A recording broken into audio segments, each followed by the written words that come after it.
Bonjour à tous, c'est Jean et aujourd'hui on va voir un sujet pour le DELF B2, l'oral. Et donc je vous ai préparé un petit texte qui s'appelle « Les Français restent attachés au liquide ». Alors, on va le lire ensemble. Les Français restent attachés au liquide.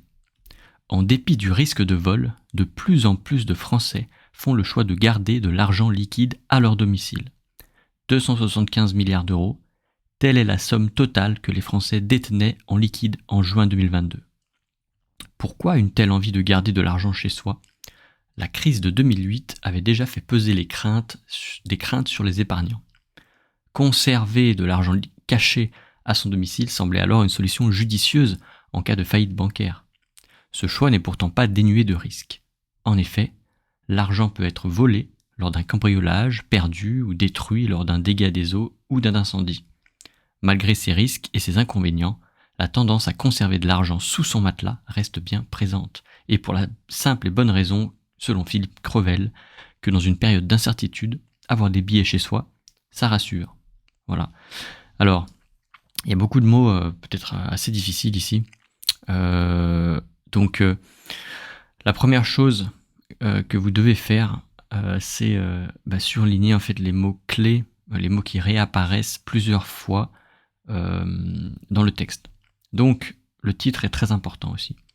Les Français restent attachés au liquide. Donc, on a Français, donc c'est la population française, attachée au liquide. Donc, on a liquide, et donc liquide, c'est très important, parce que bon, c'est de l'argent liquide en fait. Hein. Il le répète 2 fois ici, avec argent liquide, voilà. Et puis il y a liquide encore ici. Et puis il me semble qu'il y a encore, ouais. Et puis il y a l'argent plusieurs fois. Ça c'est vraiment le mot clé en fait du texte, parce qu'il y a plusieurs fois argent. Il apparaît vraiment plusieurs fois. Et puis il y a tout un champ lexical autour de cet argent. Donc il y a les euros, la somme.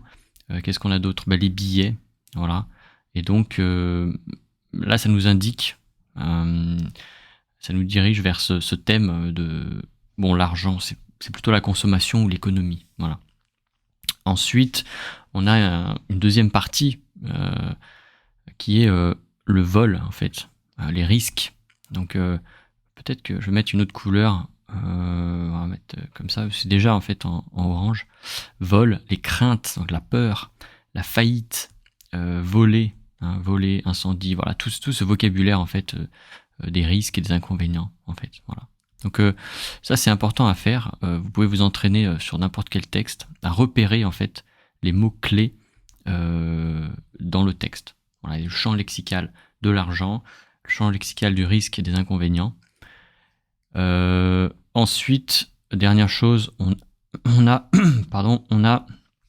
en fait l'argent, oui, on voit l'argent, il y a un risque et il y a le où en fait. Mais là c'est à domicile en fait. Les Français ils gardent l'argent, ils détiennent l'argent, ils le cachent même. L'auteur emploie le mot cacher, donc ça évoque bien des choses. Et domicile, voilà. Et sous son matelas, c'est vraiment là, c'est carrément dans la chambre, donc il n'y a pas de meilleur endroit a priori pour cacher son argent, et donc ça rassure. Voilà. Donc il y a plusieurs mots clés, et ça c'est important. C'est des mots souvent qui sont assez évidents en fait. C'est assez évident de voir en fait les mots principaux d'un texte. Voilà. Ensuite, on a les mots un petit peu difficiles, donc je vous les ai mis ici. Je vous ai traduit tout ça, je vous ai fait une petite fiche là, donc que vous pouvez télécharger. Il y a un lien, je vous ai mis un lien en description.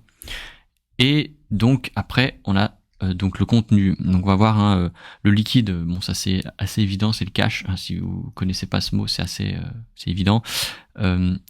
Attaché, ça veut dire attaché émotionnellement en fait. Émotionnellement, voilà, on aime les objets tangibles, on aime investir dans des choses physiques aussi, plutôt qu'investir son argent dans la finance. On va acheter des maisons en France, voilà. Et voilà, il y a risque aussi. Je l'ai pas mis celui-là, risque, un autre risque ici en orange. Hop, ici, voilà. Et donc il y a un risque, donc malgré le vol, il y a un risque de vol, de plus en plus de Français, donc ça c'est très important en fait, de plus en plus, très très important, on va le mettre en vert là, comme ça, pas barré quand même. Voilà, de plus en plus. Et là, de plus en plus, en fait, pourquoi c'est important? C'est parce que il y a un changement, il y a une augmentation. De plus en plus, il y a une augmentation. Et donc ça montre un changement et ça va montrer, ça vous indiquer aussi où se trouve la problématique. Il y a avant et il y a après. C'est très important dans un texte de retrouver ces mots-là. Les Français font le choix, ils choisissent de garder l'argent liquide chez eux. Un domicile, à domicile, ça veut dire chez eux. Okay, donc là, ils parlent de chiffres, etc.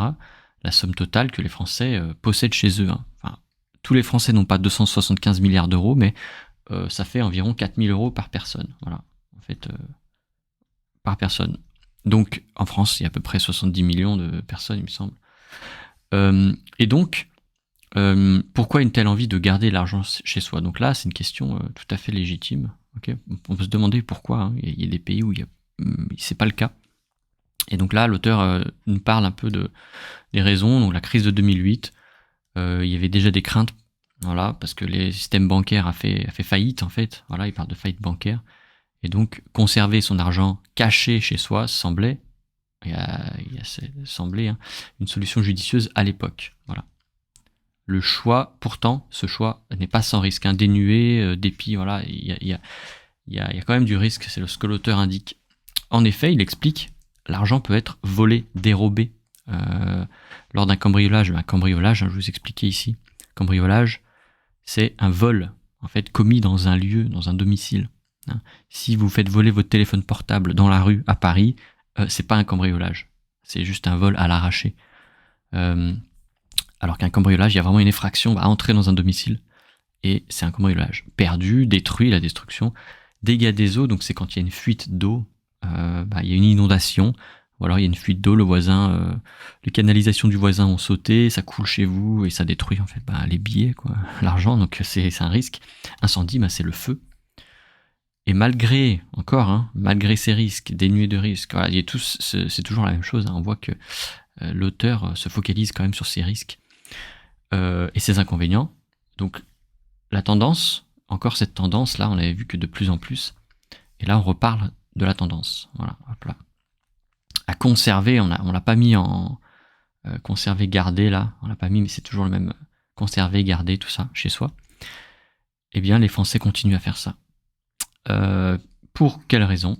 Eh bien, parce que ça rassure. Quand c'est une période d'incertitude, ça rassure. Voilà. Donc là, il nous parle d'inconvénients, donc on va pouvoir peut-être parler des avantages aussi. Donc là, ils disent que ça rassure, mais est-ce qu'il y a d'autres avantages? On peut se poser la question. Et c'est tout l'objet de ce que je vous ai mis après ici. Voilà, je vous ai mis les mots-clés, donc par thème, on va dire. Donc le liquide, donc voilà, c'est l'argent. Là, c'est les risques, en fait, et les inconvénients. Et puis ici, c'est où, c'est le domicile et les avantages, on va dire. Ok. Et consommation économie, c'est les thèmes, moi que j'estime qui sont pertinents.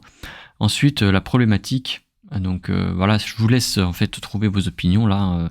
Vous écrirez ce que vous voudrez. Et ensuite la problématique. Donc vous posez plusieurs questions. Et après vous allez pouvoir trouver une problématique. Donc ça c'est numéro 1. Vous allez faire ça, vous allez trouver ce que vous aimez, ce que vous aimez pas, qu'est-ce que vous pensez en fait de ce texte. Vous posez plusieurs questions. Et après, vous allez pouvoir déduire une problématique par rapport à ces questions, en fait. Et par rapport, à toutes les idées qui sont liées avec donc ces mots-clés, etc. Voilà. Des exemples de problématiques possibles. Donc vous voyez bien comment elles commencent, les problématiques, c'est important de voir ça. En fait, les problématiques, elles commencent avec en quoi, on va mettre en vert. En quoi la crise financière de 2008, ils en parlent dans le texte, a-t-elle renforcé cette tendance des Français à conserver de l'argent liquide chez eux? En quoi? Ouais, c'est vrai. Donc il y a le risque, la faillite bancaire, mais quels sont les facteurs psychologiques en fait? Dans quelle mesure la préférence pour l'argent liquide à domicile reflète un sentiment de méfiance envers le système bancaire? Voilà, ils ont parlé de faillite bancaire encore. Mais ce sera intéressant de parler de ça et de peut-être diviser votre exposé en 2 ou 3 parties. Et enfin, comment? Voilà, c'est ça, comme ça qu'on commence les problématiques. Et la perception de la sécurité, ça c'est assez intéressant en fait, la perception, parce qu'en fait, le sentiment de sécurité ou d'insécurité est différent selon chacun dans une même situation, en fait. Voilà. Donc ça peut être intéressant. Si vous voulez télécharger ce document, vous cliquez sur le lien qui est en description. Et voilà, j'espère que ça va vous aider à préparer l'oral du DELF B2. Voilà, l'oral du DELF B2, l'important, je vous rappelle, pendant cette production orale, il faut absolument structurer, organiser votre exposé, votre présentation. Et la deuxième chose importante, c'est convaincre. Et donc pour convaincre, il faut argumenter. Et pour argumenter, on va utiliser des structures spéciales. Voilà. Eh bien, je vous souhaite bon courage et à la prochaine fois.